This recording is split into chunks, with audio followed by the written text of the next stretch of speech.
Hello, my name is Crystal Joseph, and I've been a screenwriter for about 15 years now. I've been working on a current project for about 3 years. It started off as a short story for a creative writing class that I took. And about 3 years ago, a friend of mine came over, read it, and was blown away.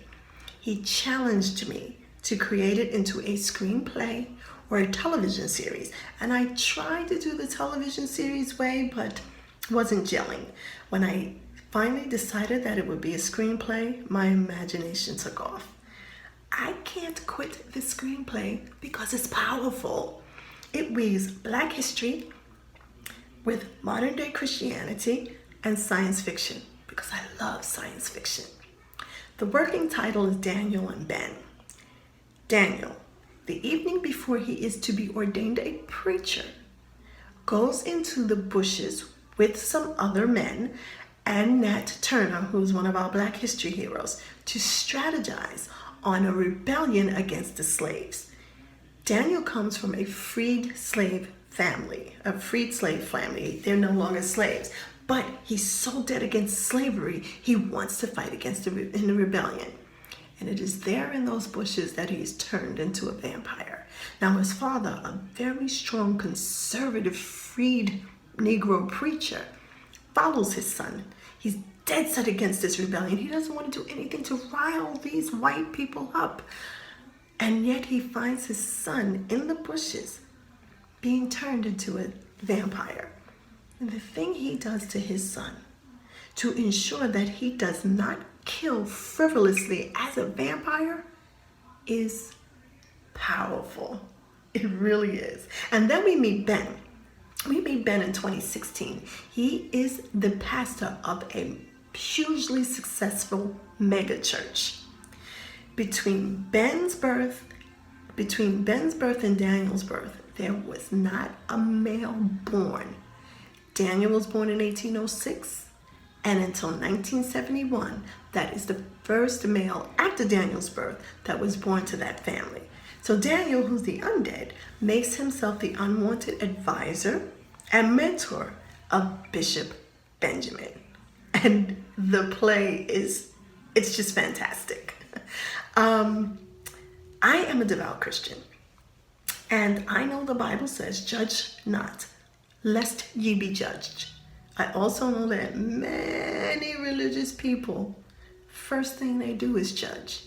I want to use this screenplay to show them how you can't judge the vampire as evil and the preacher is good because of the way I weave the story. I want to challenge their thinking on how they judge books by its covers or lives by their covers. I find the best times for me to write are afternoons. And usually music stirs my imagination. But once I get into writing, I turn everything off because I need it to be silent. But afternoons with the sun shining, music going, and once I get going into it in total silence, that helps me write. That's the best time for me to write. About 6 or 7 years ago, I had one of my screenplays produced. It was a short screenplay and it was produced as an independent film. And oh my gosh, that was exciting. But the lesson I learned was this: if you sell your screenplay and you sell it outright, don't expect to have any creative rights to it.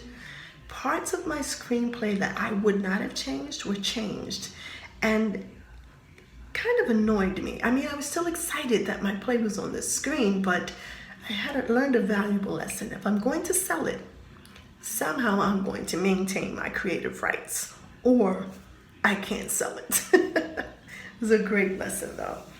My goal is to write great, compelling movies that teach, that challenge, that's just fantastic. I've written over 20 short plays and 3 full-length plays, all off Broadway, but I am a resident of New York, and they were very successful though, very. I love writing and I love directing, but plays limit me. I'm limited to the space. I'm limited to props, some limited to actors. Screenplays allow my imagination to soar, and when I write, all the limitations are taken off. That's what makes me want to be a screenplay writer.